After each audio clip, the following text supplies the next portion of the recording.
ইরানের ক্রমাগত ক্ষেপণাস্ত্র হামলায় ইসরায়েল এক ভয়াবহ পরিণতির মুখোমুখি। ইসরায়েলের বিভিন্ন শহরের আকাশ ও ভূমি থেকে তোলা দৃশ্যে হামলার ভয়াবহতা ফুটে ওঠে। বহু ভবন ধ্বংসস্তূপে পরিণত হয়েছে, 14 জন নিহত এবং শত শত মানুষ আহত হয়েছেন। ধ্বংসস্তূপের নিচে নিখোঁজদের সন্ধানে উদ্ধার অভিযান চলছে। বাত ইয়াম শহরের একটি আবাসিক ভবনে হামলায় তাৎক্ষণিকভাবে 7 জন নিহত হন। নিহতদের মধ্যে 8 বছর বয়সী শিশু, 10 বছর বয়সী বালক এবং 18 বছর বয়সী যুবক ছিল। জরুরি উদ্ধারকর্মী এবং সৈন্যদের হতাহতদের সেবা করতে দেখা যায়। আশদোদ এবং জেরুজালেম এর মতো শহরগুলোতে সাইরেন বেজে উঠলে বাসিন্দাদের মধ্যে আতঙ্ক ছড়িয়ে পড়ে। সবাই নিরাপদ আশ্রয়ের জন্য দৌড়াদৌড়ি শুরু করে।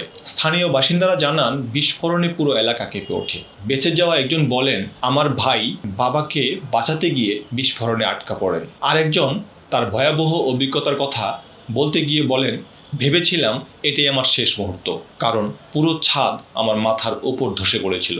রেহোবোত এবং রামাতগান শহরেও ব্যাপক ক্ষয়ক্ষতি হয়। বাতিয়ামের মেয়র জীবিকা ভট্ট জানান, তার শহরে 61টি ভবন ক্ষতিগ্রস্ত হয়েছে, যার মধ্যে 6টি ভবন সম্পূর্ণ ধ্বংস হয়ে গেছে।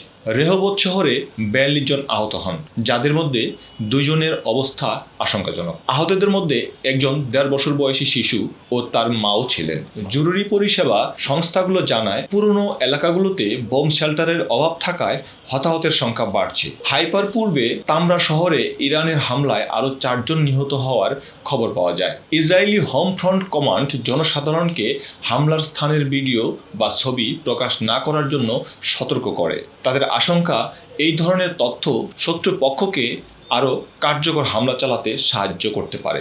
বিশ্লেষকরা মনে করছেন, ইসরায়েল ইরান সংঘাত একটি নতুন এবং সংকটময় পর্যায়ে প্রবেশ করেছে, যা আন্তর্জাতিক অঙ্গনে উত্তেজনা আরও বাড়িয়ে তুলছে।